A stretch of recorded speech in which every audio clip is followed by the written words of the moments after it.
नमस्कार, आपण पाहत आहात पुणे लाईव्ह न्यूज। पाहुयात दिवसभरातील ठळक घडामोडी।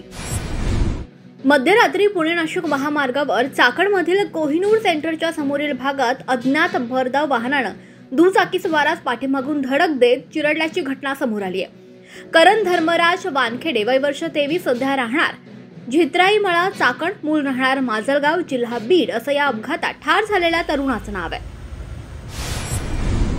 चाकण शिक्रापूर रस्त्यावर साबळेवाडी तालुका खेड या भागात गुरुवारी 31 जुलै रोजी अवजड वाहनांचा भीषण अपघात झाला। त्यानंतर या मार्गावर लांबपर्यंत वाहनांच्या रांगा लागल्या होत्या। पुणे लाईव्हच्या दर्शकांनी या अपघात आणि कोंडीचे फोटो पाठवलेत।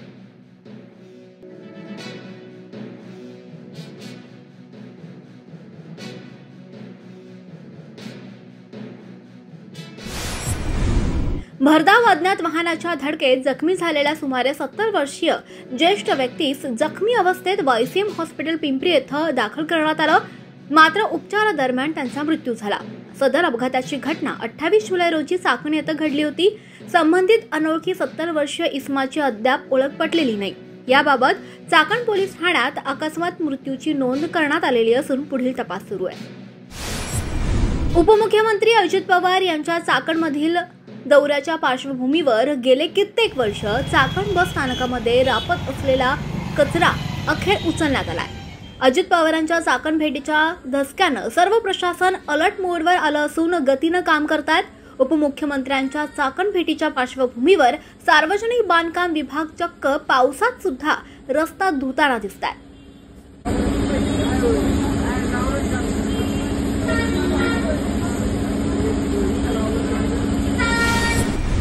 नामांकित कल्याणी समूहातील एका कंपनीत कार्यरत असलेल्या वरिष्ठ लेखापालाला आत्महत्येस प्रवृत्त केल्याप्रकरणी भारत फोर्सचे उपाध्यक्ष आणि सहव्यवस्थापकीय संचालक अमित कल्याणी यांच्या विरोधात दाखल गुन्ह्याची नव्याने चौकशी करण्याचे आदेश राजगुरुनगर येथील खेड अतिरिक्त सत्र न्यायालयाचे अतिरिक्त सत्र न्यायाधीश एएस सय्यद यांनी दिला आहे। कल्याणी समूहातील कल्याणी टेक्नोफोर्ज लिमिटेड KTFL या कंपनीचे वरिष्ठ लेखापाल निलेश अशोक गायकवाड, वय वर्ष 32, राहणार कोंढवा यांनी 20 ऑगस्ट 2017 रोजी चाकण येथील एका हॉटेलमध्ये टोकाचे पाऊल उचलले होते। मृत्यूपूर्वी त्यांनी लिहिलेल्या चिठ्ठीमध्ये अमित कल्याणी यांच्यावर गंभीर आरोप केले होते।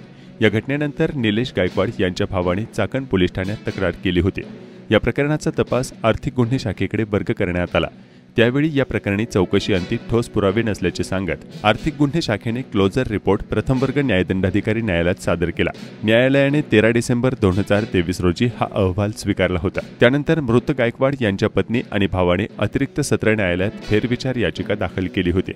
खेड अतिरिक्त सत्र न्यायालयाच्या आदेशाच्या विरोधात अमित कल्याणी यांनी मुंबई उच्च न्यायालयात आव्हान याचिका दाखल केली आहे, असे त्यांच्या वकिलांनी माध्यमांना सांगितले। ग्रामीण पोलिसांच्या आर्थिक गुन्हे शाखेने या प्रकरणाची चौकशी करून FIR खोटा असल्याचा निष्कर्ष काढला आहे। त्यांचा क्लोजर रिपोर्टही प्रथम वर्ग न्यायदंडाधिकारी न्यायालयाने स्वीकारला असून या प्रकरणी आत्महत्येस प्रवृत्त केल्याचा गुन्हा घडला नसल्याचे म्हटले आहे।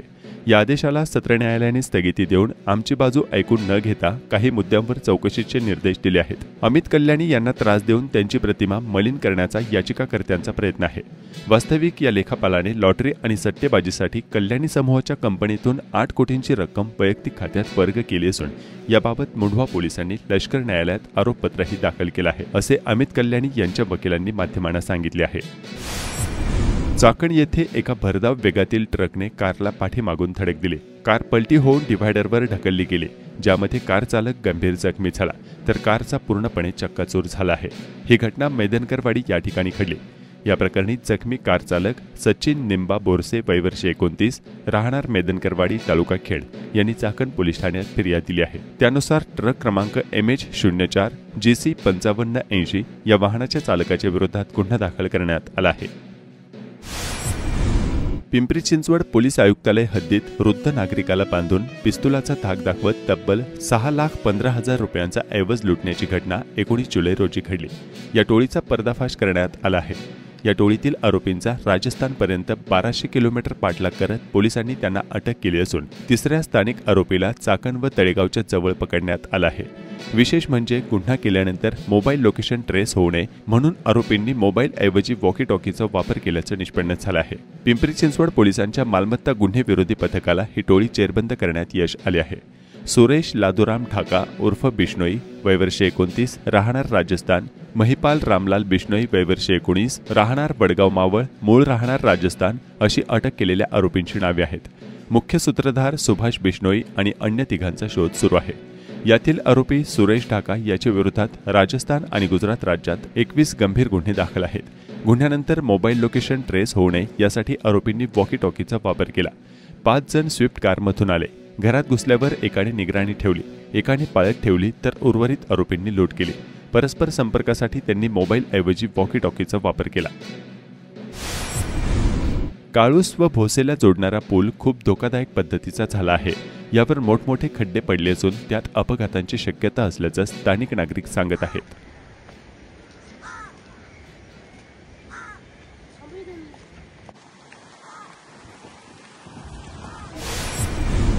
चाकण शहरात समविषम पार्किंगसाठी पुरेशी जागा नसताना सर्रासपणे शहरात सुरू असलेल्या कारवायांनी नागरिक त्रस्त झाले आहेत. शहरातील व्यापारावर याचा मोठा विपरीत परिणाम होत असल्याचा वेगवेगळ्या लहान मोठ्या व्यावसायिकांचा आक्षेप आहे.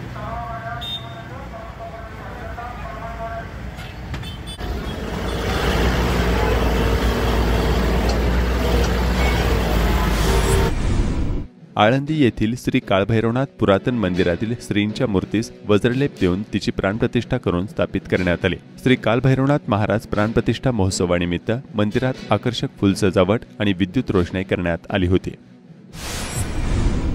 खरोशी येथील शाळेत जिल्हा परिषद प्राथमिक शाळेत विद्यार्थ्यांना संघर्ष योद्धा ग्रुपच्या वतीनं जर्किंग स्वेटरचे वाटप करण्यात आले. चाकण शिक्रापूर मार्गावर सातत्याने ठिकठिकाणी वाहतूक कोंडी होत आहे. भोसे तालुका खेड या ठिकाणी गुरुवारी दुपारी झालेल्या वाहतूक कोंडीचे फोटो पुणे लाईव्हच्या दर्शकांनी पाठवले आहेत. चाकण तळेगाव महाळुंगे औद्योगिक क्षेत्रातील वाहतूक कोंडीचा प्रश्न आणि पायाभूत सोयीसुविधा सक्षम करण्यासाठी स्थानिक स्वराज्य संस्था आणि सर्व आस्थापनांमध्ये एकात्म समन्वय करण्यासाठी पुणे महानगर प्रदेश विकास प्राधिकरणाला आता सिंगल पॉइंट कोऑर्डिनेटर म्हणून जबाबदारी देण्यात येईल, असे आदेश पुणे विभागीय आयुक्त डॉक्टर चंद्रकांत पुलकुंडवार यांनी दिले आहेत. पुणे पिंपरी चिंचवडसह आयटी आणि इंडस्ट्रीयल कॉरिडॉर तसेच रेसिडेन्शियल कॉरिडॉरमधील वाहतूक कोंडी आणि अन्य प्रलंबित प्रश्न मार्गी लावण्याबाबत मुख्यमंत्री देवेंद्र फडणवीस यांच्या मार्गदर्शनाखाली स्थानिक लोकप्रतिनिधी यांच्या मागणीनुसार विभागीय आयुक्त आणि संबंधित विभागांची बैठक घेण्यात आली. यावेळी औद्योगिक संस्था, संघटना, चाकण असोसिएशनचे प्रतिनिधी उपस्थित होते. या बैठकीतील घेण्यात आलेले 20 प्रमुख निर्णय व आदेश पुढीलप्रमाणे: एकात्म समन्वयासाठी पीएमआरडीएला जबाबदारी, भूसंपादनासाठी राज्य सरकारकडून निधीसाठी पाठपुरावा, नाशिक फाटा ते चाकण 8 लेन महामार्ग कामाला गती, तळेगाव चाकण शिक्रापूर मार्गासाठी 548 डेव्हलपमेंट प्लॅन डीपी रस्ता 30 मीटर रुंदी, NHAI कडून अतिरिक्त रुंदीकरणाचा प्रस्ताव, 205 भूमिपुत्रांचे तात्काळ भूसंपादन व मोबदला, चाकण चौकामध्ये इलेक्ट्रिकल टोल शिफ्टिंगचे काम सुरू, आंबेटान चौक 30 दिवसात पोल शिफ्टिंग पूर्ण करणार, तळेगाव चाकण शिक्रापूर रस्ता 4 लेन प्रस्ताव, भूसंपादनाच्या कामाला गती, 8 दिवसात खड्डे भरायचे काम सुरू करणार, मोई ते निघोसे 45 मीटर रुंदीच्या रस्त्याचे काम सुरू करणार, मोई ते चिखली रोड वाइंडिंग आणि पूल बांधणी काम सुरू करण्याची मागणी, महत्वाचे चौक विस्तारित करावेत, चाकण असोसिएशनची मागणी, मोशी चौक, आळंदी चौक, गणेश साम्राज्य चौक, आळंदी फाटा चौक, स्पायसर चौक, एळवडी चौक, रस्त्यावर थांबणाऱ्या मोठ्या ट्रक्सवर कठोर कारवाईचे आदेश, उलट दिशेने किंवा चुकीच्या ठिकाणी पार्किंग करणाऱ्या वाहनांवर कारवाईचे आदेश, HPCL चौकातील टँकर्सवर वाहतूक नियंत्रणासाठी निर्बंध, बहुळ व भंडारा डोंगर पायथ्याशी असलेल्या गायरान जागा जिल्हाधिकारी MIDC कडे ताबा देणार, त्याचा वापर ट्रक टर्मिनससाठी होईल. चाकण व हिंजवडीसाठी स्वतंत्र समन्वय समिती ग्रुप तयार करण्यात येणार. पुणे जिल्ह्यासाठी सारथी मोबाईल ॲप यंत्रणा उभारणार. आळंदी नगरपालिका हद्दीबाहेरील चरोली पूल ते आळंदी रोड यांना जोडणारा 18 मीटर रुंदीचा 2 किलोमीटर बाह्यवळण रस्ता आणि इंद्रायणी नदीवरील 12 मीटर रुंदीचा पूल पीएमआरडीएने विकसित करण्याची मागणीही करण्यात आली आहे. पुणे नाशिक महामार्गावरील वाहतूक समस्या दिवसेंदिवस वाढत आहे. नाशिक फाटा ते खेड या भागातील रस्ता रुंदीकरणाला एलिव्हेटेड कॉरिडॉर चालना देण्यासाठी भूसंपादनाची प्रक्रिया पूर्ण करण्याची आवश्यकता आहे. त्या अनुषंगाने राज्य शासनाकडून भूसंपादनासाठी सुमारे 600 कोटी रुपयांचा निधी उपलब्ध करण्यात येणार आहे. याबाबत राज्याचे मुख्यमंत्री देवेंद्र फडणवीस यांनी सकारात्मक भूमिका घेतली आहे. याबाबत लवकरच निर्णय होणार आहे. भारतीय राष्ट्रीय महामार्ग प्राधिकरणामार्फत राष्ट्रीय महामार्ग क्रमांक 48 वरील नाशिक फाटा ते खेड या दरम्यान 8 पदरी उन्नत मार्ग म्हणजेच एलिव्हेटेड कॉरिडॉरचे मोठे काम हाती घेतले आहे। त्यासाठी निविदा काढण्यात आली आहे, मात्र भूसंपादनाअभावी निविदा प्रक्रिया पूर्ण झालेली नाही। यासाठी 100% भूसंपादन होणे आवश्यक आहे, त्याशिवाय काम सुरू करता येणार नाही अशी अट घालण्यात आली आहे। पण पुरेसा निधी उपलब्ध नसल्यामुळे भूसंपादनाचे काम रखडले होते।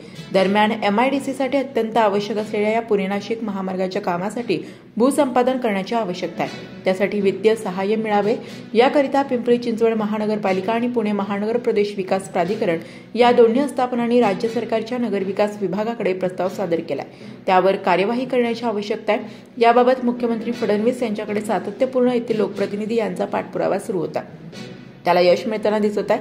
पिंपरी चिंचवड महानगरपालिका हद्दीतील नाशिक फाटा ते खेड दरम्यानच्या रस्त्यासाठी 1,23,843 चौरस मीटर भूसंपादनेकरिता 262,79,16,771 रुपये इतके वित्तीय सहाय्य मिळावे असा प्रस्ताव आहे। तर पुणे महानगर प्रदेश विकास प्राधिकरणाच्या हद्दीतील 14.1 हेक्टर पैकी 10.5013 हेक्टर क्षेत्राचे भूसंपादन व या प्रकल्पाचा महाराष्ट्र शासनामार्फत प्राप्त होणाऱ्या राज्य वस्तू व सेवा कर GST आणि स्वामित्व शुल्क असे 288 कोटी रुपये वित्तीय सहाय्य राज्य शासनामार्फत उपलब्ध होण्याबाबत नगरविकास विभागाला प्रस्ताव सादर केला। त्यानंतर नाशिक फाटा ते खेड 8 पदरी उन्नत मार्गाच्या रॅम्पचे आणि 65 मीटर रिंग रोडसाठी म्हणजे सोळू ते निरगुडी लोहगाव मार्गाचे काम सुरू करता येणार आहे। नाशिक फाटा ते खेड या भागातील रस्ता रुंदीकरणासाठी भूसंपादनाकामी निधी मिळावा असा प्रस्ताव पिंपरी चिंचवड महानगरपालिका आणि पुणे महानगर प्रदेश विकास प्राधिकरणाने राज्य सरकारला पाठवलाय। त्याला मान्यता द्यावी याकामी राज्य सरकारने सकारात्मक भूमिका घेतली। वाहतूक समस्यांबाबत राज्याचे सार्वजनिक बांधकाम मंत्री यांच्याशी बैठक झाली। त्यानंतर विभागीय आयुक्तांकडे सविस्तर बैठक झाली। भूसंपादन निधीचाही प्रश्न मार्गी लागणार आहे। आता वाहतूक सक्षम होण्यास मदत मिळण्याची अपेक्षा आहे। खेड तालुक्यातील गडदगावच्या सुतारवाडी आणि सोरामवाडी या 2 वाड्यांसाठी स्वतंत्र 2 नवीन रोहित्र आज बसवण्यात आली। त्यांचे अनावरण सरपंच चंद्रकांत शिंदे व गावातील प्रमुखांच्या उपस्थितीत करण्यात आले। संत श्रेष्ठ ज्ञानेश्वर महाराज यांच्या 750व्या जयंतीनिमित्त महाराष्ट्र शासनाने यंदाचे वर्ष सप्त शतकोत्तर सुवर्ण महोत्सवी जयंती वर्ष म्हणून साजरे करण्याचा निर्णय घेतलाय। या संदर्भातील परिपत्रक नगर विकास विभागाने आज प्रसिद्ध केले असून येत्या 15 ऑगस्ट 2025 रोजी गोकुळ अष्टमीच्या दिवशी राज्यातील सर्व महानगरपालिका, नगरपालिका, नगर परिषदा व नगरपंचायतींना उत्सव साजरा करण्याचे निर्देश देण्यात आले आहेत। सायंकाळी 5 ते 7 या वेळेत संत ज्ञानेश्वर महाराजांच्या प्रतिमा किंवा मूर्तीच्या पालखी मिरवणुका स्थानिक स्वराज्य संस्थांनी काढाव्यात असे स्पष्ट आदेश शासनाने दिले आहेत। गायरान जमिनीवर रहिवास करत असलेल्या कुटुंबांना जमीन द्यावी अशी मागणी आता विधानसभा अधिवेशनात खेडचे आमदार बाबाजी काळे यांनी केली होती। त्यानंतर आता गोलेगाव पिंपळगाव येथील गायरान जमिनीत असलेली घरे कायम करण्यासाठी महसूल मंत्री चंद्रशेखर बावनकुळे यांची आमदार आणि स्थानिक गावकऱ्यांनी भेट घेतली। यावर महसूल मंत्री आणि जिल्हाधिकारी पुणे यांना सदर जागा ग्रामपंचायतीस वर्ग करून प्रधानमंत्री आवासमध्ये मंजुरी द्यावी असे निर्देश दिल्याचं आमदार बाबाजी काळे यांनी सांगितलंय। चाकण नगर परिषद पाणी योजनेतून पाणी वितरण करण्यासाठी पाईपलाईनचे काम राक्षेवाडी, आगरवाडी, पठारवाडी, कातकरी वस्ती येथे अंतिम टप्प्यात आलाय। त्यामुळे आता शहरातील गृहरचना सोसायटी आणि चाकण गावठाण भागात पाईपलाईन टाकण्याचं काम सुरू झालंय। नळ जोडणी पावती दाखवून नवीन पाईपलाईनवर लगेच नळ जोडणी देण्यात येते। सदर काम विनामूल्य असून संबंधित ठेकेदार यांच्याकडून सुरू आहे।